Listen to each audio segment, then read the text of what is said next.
ತಾರಕಕ್ಕೇರಿದ BJP ಬಣಗುದ್ದಾಟ. BSY ಕುಟುಂಬದ ವಿರುದ್ಧ ಯತ್ನಾಳ್ ಹೊಸ ಬಾಂಬ್. ಯತ್ನಾಳ್ ಆರೋಪಗಳ ಬಗ್ಗೆ ವಿಜಯೇಂದ್ರ ಹೇಳಿದ್ದೇನು? ಭಿನ್ನಮತ ಶಮನಕ್ಕೆ ಹಿರಿಯರ ಮಧ್ಯಪ್ರವೇಶ. ರೇಣುಕಾಚಾರ್ಯ ಪ್ರತಾಪ್ ಸಿಂಹ ನಡುವೆ ತಿಪ್ಪೆ ಕೊಚ್ಚೆ ಫೈಟ್. ಬೆಳಗಾವಿಯಲ್ಲಿ ರೆಬಲ್ ಶಾಸಕರ ಗುಪ್ತ ಸಭೆ. ಡಿಕೆಶಿ ಸಭೆಗೆ ಸಚಿವರು ಗೈರಾಗಿದ್ದು ಯಾಕೆ? ಎಲ್ಲವನ್ನು ನೋಡ್ತಾ ಹೋಗೋಣ ಕರ್ನಾಟಕ ಟಾಪ್ 20ಯಲ್ಲಿ. ಯಡಿಯೂರಪ್ಪ ಕುಟುಂಬದ ವಿರುದ್ಧ ಬಿಜೆಪಿ ಶಾಸಕ ಯತ್ನಾಳ್ ಹೊಸ ಬಾಂಬ್ ಸಿಡಿಸಿದ್ದಾರೆ. ವಿಜಯೇಂದ್ರ ವಿರೋಧ ಪಕ್ಷದ ಜೊತೆಗೆ ಹೊಂದಾಣಿಕೆ ಮಾಡಿಕೊಂಡಿದ್ದಾರೆ. ಸದನದ ಬಾವಿಯಲ್ಲೇ ಡಿಕೆಶಿಯಿಂದ 20 ಪತ್ರಗಳಿಗೆ ಸಹಿ ಮಾಡಿಸಿಕೊಂಡಿದ್ದಾರೆ. ಈ ಬಗ್ಗೆ ವಿಡಿಯೋ ಬಿಡುಗಡೆ ಮಾಡಲಾ ವಿಜಯೇಂದ್ರ ಅಂತ ಪ್ರಶ್ನಿಸಿದ್ದಾರೆ. ಬಿಎಸ್ವೈ ಕುಟುಂಬ ದೇಶದಲ್ಲೇ ಪ್ರಾಮಾಣಿಕ ಕುಟುಂಬ. ವಿಜಯೇಂದ್ರ ಅಂತೂ ಅಪ್ಪಟ ಚಿನ್ನ ಬಂಗಾರ ಅಂತ ವ್ಯಂಗ್ಯಾಡಿದ್ದಾರೆ. ಯತ್ನಾಳ್ ಡೀಲ್ ಬಾಂಬ್ಗೆ ವಿಜಯೇಂದ್ರ ಕೌಂಟರ್ ಕೊಟ್ಟಿದ್ದು, ಯತ್ನಾಳ್ ಒಂದು ಕ್ಷಣವೂ ಯೋಚನೆ ಮಾಡೋದು ಬೇಡ, ನನ್ನ ವಿರುದ್ಧ ಏನೇ ದಾಖಲೆ ವಿಡಿಯೋ ಇದ್ರೂ ಬಿಡುಗಡೆ ಮಾಡಲಿ ಅಂತ ಸವಾಲ್ ಹಾಕಿದ್ದಾರೆ. ಇನ್ನು ಯತ್ನಾಳ್ ಹೇಳಿಕೆಗೆ ಪ್ರತಿಕ್ರಿಯಿಸೋಕೆ ಡಿಕೆಶಿ ನಿರಾಕರಿಸಿದ್ದಾರೆ. ಮತ್ತೆ ರಾಜಕೀಯ ಅಂದ್ರೆ ಪ್ರಚಾರ ಅಲ್ರಿ. ಪ್ರಚಾರ ಮಾಡ್ಲಾರ್ದೇನೆ ಮತ್ತೇನು ಮನೆ ಕೂತ್ರೆ ಯಾರು ಜನ ಗೊತ್ತಾಗ್ತದೆ. ಪ್ರಚಾರ ವಕಫ್ ಅನ್ನುವಂಥದ್ದು ವಿಚಾರವನ್ನ ಪ್ರಚಾರ ಮಾಡ್ಲಕತ್ತೀವಿ. ಇವ್ರ ಬಗ್ಗೆ ಮಾತಾಡೋ ವಿಚಾರ ಇದೆಯಲ್ಲ, ಅದು ಪ್ರಚಾರಗೋಸ್ಕರ ಮಾತಾಡ್ತೀವಿ. ಇಲ್ರಿ, ಅವರು ಒಳ್ಳೆಯ ಕುಟುಂಬ ರೀ. ಮತ್ತು ಈ ದೇಶದಲ್ಲಿ ಅತ್ಯಂತ ಪ್ರಾಮಾಣಿಕ ಕುಟುಂಬ ಅಂದರೆ ಯಡಿಯೂರಪ್ಪನವ್ರ ಕುಟುಂಬ. ವಿಜಯೇಂದ್ರ ಅಂತೂ ಬಂಗಾರ ಇದ್ದಂಗೆ. ಅವರು ಭ್ರಷ್ಟಾಚಾರ ಅಂದ್ರೆ ಗೊತ್ತಿಲ್ಲ, ಅಷ್ಟು ಒಳ್ಳೆ ಕುಟುಂಬ. ಈಗ ಅದ್ರ ಸಂತೋಷ ಆಗ್ತದ.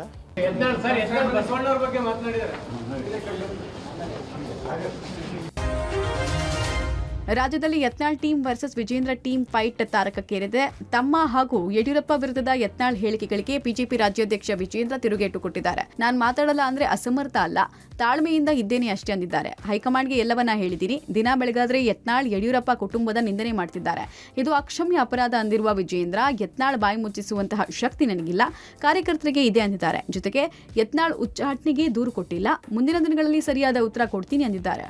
ವಿಜಯೇಂದ್ರನ ಬದಲಾವಣೆ ಮಾಡ್ಬೋದು ಅಂತ ಅದರ ಭ್ರಮೆನಲ್ಲಿದ್ದರೆ ಅವ್ರು ಯಾರಿಗೂ ಕೂಡ ಒಳ್ಳೆ ಸುದ್ದಿ ಬರೋದಕ್ಕೆ ಸಾಧ್ಯ ಇಲ್ಲ.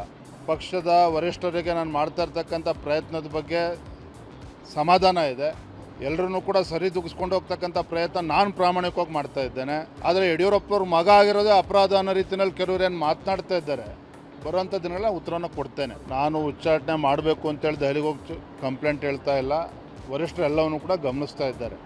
ದಿನನಿತ್ಯ ಹಾದಿಲಿ ಬಿದ್ದಿಲಿ ಇವರೇನು ಮಾತನಾಡ್ತಾ ಇದ್ದಾರೆ. ಪತ್ರಿಕೆಗಳು ಕೂಡ ಬರ್ತಾ ಇದೆ, ಅವ್ರದ್ದೇ ಆದಂಥ ಮಾಹಿತಿಗಳನ್ನ ಪಡೆದುಕೊಂಡಿದ್ದಾರೆ. ಏನಾಗಬೇಕು ಆಗ್ತದೆ. ರಾಜ್ಯ ಬಿಜೆಪಿಯಲ್ಲಿನ ಭಿನ್ನಮತದ ಹೈಕಮಾಂಡ್ ಅಂಗಳಕ್ಕೆ ತಲುಪಿಯಾಗಿದೆ.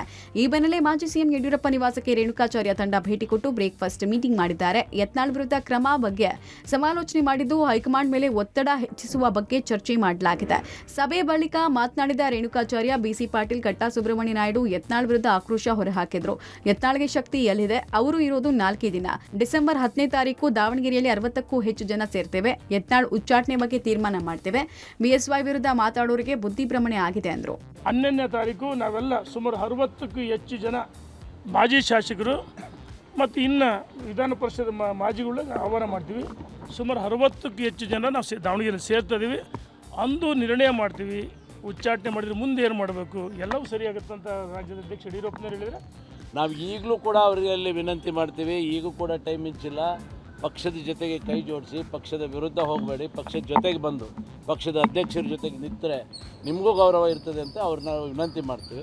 ಅದರ ಮೇಲೆ ಇದೇ ರೀತಿ ಮುಂದುವರ್ಕೊಂಡು ಹೋದರೆ ಪಕ್ಷದ ಅಧ್ಯಕ್ಷರು ಈಗೇನು ಕಾರ್ಯಕರ್ತರು ಹೇಳ್ತಾ ಇದ್ದಾರೆ ಅದು ಉಚ್ಚಾಟನೆ ಆಗ್ತದೋ ಏನೇನು ಆಗ್ತದೋ ಆಗ್ತದೆ. ಅದು ಅವರ ಕಾಲ್ಪನಿಕ ಮಾತುಗಳು. ಖಂಡಿತವಾಗಲೂ ನಮಗೆ ವಿಶ್ವಾಸ ಇದೆ, ಬರೋ ಚುನಾವಣೆ ತನಕ ವಿಜಯೇಂದ್ರ ಅವರೇ ಅಧ್ಯಕ್ಷರಾಗಿ ಮುಂದುವರಿತಾರೆ. ಅದರಲ್ಲಿ ಯಾವ ಅನುಮಾನವೂ ಇಲ್ಲ. ರಾಜ್ಯ ಬಿಜೆಪಿಯಲ್ಲಿ ಭಿನ್ನಮತ ತಾರಕಕ್ಕೇರಿದೆ. ಯತ್ನಾಳ್ ವಿಜಯೇಂದ್ರ ಬಣದ ಟಾಕ್ ವಾರ್ ಮತ್ತಷ್ಟು ಜೋರಾಗಿದೆ. ಈ ಹಿನ್ನೆಲೆಯಲ್ಲಿ ಭಿನ್ನಮತ ಶಮನ ಯತ್ನಕ್ಕೆ ಬಿಜೆಪಿಯ ಹಿರಿಯರು ಮಧ್ಯಪ್ರವೇಶ ಮಾಡಿದ್ದಾರೆ. ಬಿಜೆಪಿ ಹಿರಿಯರ ಟೀಮ್ ಹೈಕಮಾಂಡ್ ಬಳಿ ಸಮಸ್ಯೆ ಹೊತ್ತೊಯ್ದಿದ್ದು, ಕೇಂದ್ರ ಸಚಿವ ಪ್ರಹ್ಲಾದ್ ಜೋಶಿ ನೇತೃತ್ವದ ನಿಯೋಗ ಕಳೆದ ಗುರುವಾರವೇ ಅಮಿತ್ ಶಾರನ್ನ ಭೇಟಿ ಮಾಡಿದೆ. ರಾಜ್ಯ ಬಿಜೆಪಿ ಸಮಸ್ಯೆ, ಗೊಂದಲ, ಗುಂಪುಗಾರಿಕೆ ಸರಿಪಡಿಸುವಂತೆ ಮನವಿ ಮಾಡಿರುವ ನಿಯೋಗ ಹೈಕಮಾಂಡ್ ಮಧ್ಯಪ್ರವೇಶಕ್ಕೆ ಒತ್ತಾಯಿಸಿದೆ. ಬಹಿರಂಗ ಕಚ್ಚಾಟದಿಂದ ಪಕ್ಷದ ಇಮೇಜ್ಗೆ ಧಕ್ಕೆ, ಕಾರ್ಯಕರ್ತರಲ್ಲೂ ಗೊಂದಲ, ಅಸಮಾಧಾನ, ಆದಷ್ಟು ಬೇಗ ಪರಿಸ್ಥಿತಿ ಸರಿಪಡಿಸಿ ಅಂತ ಬೇಡಿಕೆ ಇಟ್ಟಿದೆ. ವಿಜೇಂದ್ರ ಹಾಗೂ ಯತ್ನಾಳ್ ಇಬ್ಬರನ್ನೂ ಮುಖಾಮುಖಿ ಕರೆದು ಮಾತನಾಡುವಂತೆ ಮನವಿ ಮಾಡಿಕೊಂಡಿದೆ. ಪ್ರಹ್ಲಾದ್ ಜೋಶಿ ನಿಯೋಗದ ಮನವಿಗೆ ಹೈಕಮಾಂಡ್ ಸಕಾರಾತ್ಮಕ ಸ್ಪಂದನೆ ಕೊಟ್ಟಿದೆ. ಇದನ್ನು ಆದಷ್ಟು ಬೇಗ ಸರಿಪಡಿಸುತ್ತೇವೆ. ಬಿಜೆಪಿ ರಾಷ್ಟ್ರೀಯ ಅಧ್ಯಕ್ಷ ಜೆಪಿ ನಡ್ಡಾ ಜೊತೆ ಮಾತನಾಡುವಂತೆಯೂ ಅಮಿತ್ ಶಾ ಸೂಚಿಸಿದ್ದಾರೆ ಎನ್ನಲಾಗಿದೆ. ಸದ್ಯ ಹೈಕಮಾಂಡ್ ಅಂಗಳಕ್ಕೆ ರಾಜ್ಯ ಬಿಜೆಪಿ ಭಿನ್ನಮತದ ಚೆಂಡು ಬಿದ್ದಿದ್ದು, ಬಿಜೆಪಿ ನಿಷ್ಠುರ ತಂಡ ಹೈಕಮಾಂಡ್ ಕ್ರಮದ ನಿರೀಕ್ಷೆಯಲ್ಲಿದ್ದಾರೆ. ರಾಜ್ಯ ಬಿಜೆಪಿಯಲ್ಲಿ ಬಣಬಡಿದಾಟ ಮತ್ತಷ್ಟು ಚುರುಕಾಗಿದ್ದು, ಈ ನಡುವೆ ಮಾಜಿ ಸಚಿವ ರೇಣುಕಾಚಾರ್ಯ ಹಾಗೂ ಮಾಜಿ ಸಂಸದ ಪ್ರತಾಪ್ ಸಿಂಹ ಮಧ್ಯೆ ತಿಪ್ಪೆ ಕೊಚ್ಚೆ ಫೈಟ್ ಜೋರಾಗಿದೆ. ಯತ್ನಾಳ್ರನ್ನ ಪಕ್ಷದಿಂದ ಉಚ್ಚಾಟನೆ ಮಾಡ್ತಾರೆಂಬ ರೇಣುಕಾಚಾರ್ಯ ಹೇಳಿಕೆಗೆ ಮಾಜಿ ಸಂಸದ ಪ್ರತಾಪ್ ಸಿಂಹ ತಿರುಗೇಟು ಕೊಟ್ಟಿದ್ದಾರೆ. ಅಪ್ರಸ್ತುತ ವ್ಯಕ್ತಿಗಳ ವ್ಯರ್ಥ ಆಲಾಪನೆಗೆ ನಾನು ಉತ್ತರ ಕೊಡಲ್ಲ ಎಂದಿರುವ ಪ್ರತಾಪ್ ಸಿಂಹ ಡಿಸಿಎಂ ಮನೆಗೆ ಹೋಗಿ ಶಾಲು ಹಿಡಿದವರ ಬಗ್ಗೆ, ತಿಪ್ಪಿಗೆ ಸೇರಿದವರ ಬಗ್ಗೆ ಮಾತನಾಡಲ್ಲ ಅಂತ ಹೇಳಿದ್ದಾರೆ. ಇದಕ್ಕೆ ರೇಣುಕಾಚಾರ್ಯ ಗರಂ ಆಗಿದ್ದು, ಪ್ರತಾಪ್ ಸಿಂಹ, ಪೇಪರ್ ಸಿಂಹ, ಡಸ್ಟ್ಬಿನ್, ಕೊಚ್ಚೆ ಅಂತೆಲ್ಲ ವಾಗ್ದಾಳಿ ನಡೆಸಿಬಿಟ್ಟಿದ್ದಾರೆ. ಈ ಅಪ್ರಸ್ತುತ ವ್ಯಕ್ತಿಗಳ ವ್ಯರ್ಥ ಆಲಾಪನೆಗೆ ನಾವು ಉತ್ತರ ಕೊಡಕ್ಕಾಗಲ್ಲ. ಉಪಮುಖ್ಯಮಂತ್ರಿ ಡಿ.ಕೆ. ಶಿವಕುಮಾರ್ ಅವ್ರ ಮನೆ ಬಾಗಿಲಿಗೆ ಹೋಗಿ ಕಾಲಿಡ್ಕೊಂಡಂತ ವ್ಯಕ್ತಿಗಳಿಂದ ತಿಪ್ಪೆ ಸೇರಿರುವಂತಹ ವ್ಯಕ್ತಿಗಳ ಬಗ್ಗೆ ಉತ್ತರನೂ ಕೊಡೋದೂ ಇಲ್ಲ. ಆಯ್ತಪ್ಪ, ಪೇಪರ್ ಸಿಂಹ ಈ ಕೊಚ್ಚೆ ಇರುತ್ತಲ್ಲ, ಕೊಚ್ಚೆ ಡಸ್ಟ್ಬಿನ್ನಿಗೆ ಎಸೆದ್ದಾರೆ. ಡಸ್ಟ್ಬಿನ್ನಿಗೆ ಎಸೆದ್ರ ಬಗ್ಗೆ ನಿಮಗೆ ಸಾಮರ್ಥ್ಯ ಇಲ್ಲ. ನಿನ್ನ ಬಗ್ಗೆ ಯಾಕೆ ಮಾತಾಡಕಪ್ಪ ಪೇಪರ್ ಸಿಂಹ? ಸುಮ್ಮನೆ ಹುಲಿ ಬಂತು ಹುಲಿ ಅಂತ ಇವ್ರು ಹೇಳಿಕೆ ಅಂತಾರೆ. ಇವರೆಲ್ಲ ಸ್ವಯಂ ಘೋಷಿತ ನಾಯಕರು. 3 ಮತ್ತು 1 ಜನ ಆದರೆ ಇಂಥವ್ರನ್ನ ಎಸೆದು ಬಿಡಿದಾರೆ. ಇಂದು ಸಂಜೆ ಯತ್ನಾಳ್ ಟೀಮ್ ದೆಹಲಿಗೆ ಭೇಟಿ ನೀಡಲಿದೆ. ಯತ್ನಾಳ್, ಮಾಜಿ ಸಂಸದ ಜಿಎಂ ಸಿದ್ದೇಶ್ವರ್, ಪ್ರತಾಪ್ ಸಿಂಹ ಸೇರಿದಂತೆ ಹಲವರ ನಿಯೋಗ ವಕ್ಫ್ ಜೆಪಿಸಿ ಅಧ್ಯಕ್ಷ ಜಗದಾಂಬಿಕಾ ಪಾಲ್ ಅವರನ್ನ ಭೇಟಿ ಮಾಡಿ ವಕ್ಫ್ ಮಂಡಳಿ ಅತಿಕ್ರಮಣದ ಬಗ್ಗೆ ವರದಿ ನೀಡಲಿದ್ದಾರೆ. ಈ ಹಿನ್ನೆಲೆಯಲ್ಲಿ ಬೆಳಗಾವಿಯಲ್ಲಿ ರೆಬೆಲ್ ಶಾಸಕರು ಗುಪ್ತ ಸಭೆ ನಡೆಸಿದರು. ನಗರದ ಖಾಸಗಿ ಹೋಟೆಲ್ನಲ್ಲಿ ನಡೆದ ಸಭೆಯಲ್ಲಿ ಶಾಸಕ ಯತ್ನಾಳ್, ರಮೇಶ್ ಜಾರಕಿಹೊಳಿ, ಅರವಿಂದ್ ಲಿಂಬಾವಳಿ, ಪ್ರತಾಪ್ ಸಿಂಹ, ಎನ್ಆರ್ ಸಂತೋಷ್, ಮಹೇಶ್ ಕುಮಟಳ್ಳಿ, ಕುಮಾರ್ ಬಂಗಾರಪ್ಪ ಸೇರಿ ಹಲವರು ಭಾಗಿಯಾಗಿದ್ದರು. ದೆಹಲಿಯಲ್ಲಿ ವರಿಷ್ಠರ ಜೊತೆ ಯಾವ ವಿಷಯ ಚರ್ಚಿಸಬೇಕು, ಏನೆಲ್ಲ ಹೈಕಮಾಂಡ್ ಗಮನಕ್ಕೆ ತರಬೇಕು ಎಂಬುದು ಚರ್ಚಿಸಲಾಯಿತು. ಇನ್ನು ನಾಳೆ ಮಧ್ಯಾಹ್ನ ಹೈಕಮಾಂಡ್ ನಾಯಕರ ಸಮಯ ಪಡೆದಿರುವ ರೆಬೆಲ್ ಯತ್ನಾಳ್ ಟೀಮ್ ಹೈಕಮಾಂಡ್ ನಾಯಕರ ಎದುರು ಯತ್ನಾಳ್ ಹಾಗೂ ರಮೇಶ್ ಜಾರಕಿಹೊಳಿ ಮಾತ್ರ ವಿಷಯ ಮಂಡನೆ ಮಾಡಲಿದ್ದಾರೆ. ಡಿಸೆಂಬರ್ 5ನೇ ತಾರೀಕಿನಂದು ಹಾಸನದಲ್ಲಿ ಕಾಂಗ್ರೆಸ್ ಸಮಾವೇಶ ವಿಚಾರಕ್ಕೆ ಪಕ್ಷದಲ್ಲೇ ಗೊಂದಲ ಏರ್ಪಟ್ಟಂತಿದೆ. ಕೆಪಿಸಿಸಿ ಕಚೇರಿಯಲ್ಲಿ ಮಾತನಾಡಿದ ಡಿಸಿಎಂ ಡಿಕೆಶಿ, ನನ್ನ ನೇತೃತ್ವದಲ್ಲೇ ಕಾಂಗ್ರೆಸ್ ಪಕ್ಷದಿಂದಲೇ ಸಮಾವೇಶ ನಡೆಯಲಿದೆ ಎಂದಿದ್ದಾರೆ. ಸಿದ್ದರಾಮಯ್ಯ ಕಾಂಗ್ರೆಸ್ ಪಕ್ಷದ ಸಿಎಂ, ಸಮ್ಮಿಶ್ರ ಸರ್ಕಾರದ ಸಿಎಂ ಅಲ್ಲ. ಕೆಲವರು ವೈಯಕ್ತಿಕವಾಗಿ ಮಾತಾಡಬಹುದು, ಆದರೆ ಒಂದೇ ಪಕ್ಷ, ಒಂದೇ ಚಿಹ್ನೆ ಇರೋದು. ನಾನು ಸಿಎಂ ಮಾತಾಡಿದ್ದೀವಿ, ಯಾವುದೇ ಗೊಂದಲ ಇಲ್ಲ ಅಂದ್ರು. ಇನ್ನು ಡಿಕೆಶಿ ಕರೆದಿದ್ದ ಸಭೆಗೆ ಪ್ರಮುಖ ಸಚಿವರು ಗೈರಾಗಿದ್ರು. ಪಕ್ಷದಿಂದ ಸಮಾವೇಶ ಅಂದಿದ್ದಕ್ಕೆ ಹಾಸನ ಸಮಾವೇಶದ ಜವಾಬ್ದಾರಿ ಹೊತ್ತಿದ್ದ ರಾಜಣ್ಣ, ಮಹದೇವಪ್ಪ, ಕೆ ವೆಂಕಟೇಶ್ ಅಂತರ ಕಾಯ್ದುಕೊಂಡ್ರ ಎಂಬ ಶಂಕೆ ವ್ಯಕ್ತ ಆಗಿದೆ. ಇನ್ನು ಇದು ಪಕ್ಷ ಸಮಾನ ಮನಸ್ಕರ ಒಕ್ಕೂಟದಿಂದ ಸಭೆ ಅಂತ ಸಿಎಂ ಸಿದ್ದರಾಮಯ್ಯ ಹೇಳಿದ್ದಾರೆ. ಸಮಾವೇಶ ಪಕ್ಷದ ವಿರುದ್ಧ ಅನ್ನೋದು ಬಿಜೆಪಿ ಜೆಡಿಎಸ್ ಪಿತೂರಿ. ಹಾಸನದ ಸಮಾವೇಶ ಪ್ರಜಾಪ್ರಭುತ್ವದ ಆಶಯ ಗಟ್ಟಿ ಮಾಡುವ ಉದ್ದೇಶ. ಇದಕ್ಕೆ ಬೇರೆ ರೀತಿಯ ಅರ್ಥ ಬೇಡ ಅಂತ ಮಹದೇವಪ್ಪ ಹೇಳಿದ್ದಾರೆ.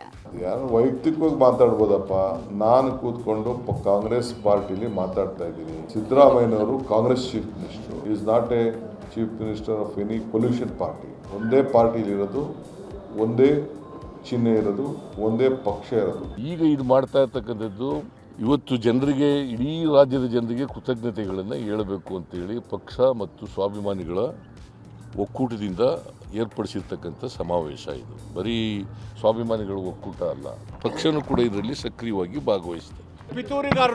ಪಿತೂರಿಗಳಿಂದ ಈಗ ರಾಜಕೀಯ ಅಸ್ಥಿರತೆ ಮಾಡಕ್ಕೆ ಕೊಟ್ಟಿರೋದು. ಕಾಂಗ್ರೆಸ್ ಪಕ್ಷದ ಚಿಹ್ನೆಯಲ್ಲೇ ಸಮಾವೇಶ ನಡೀತಿದೆ.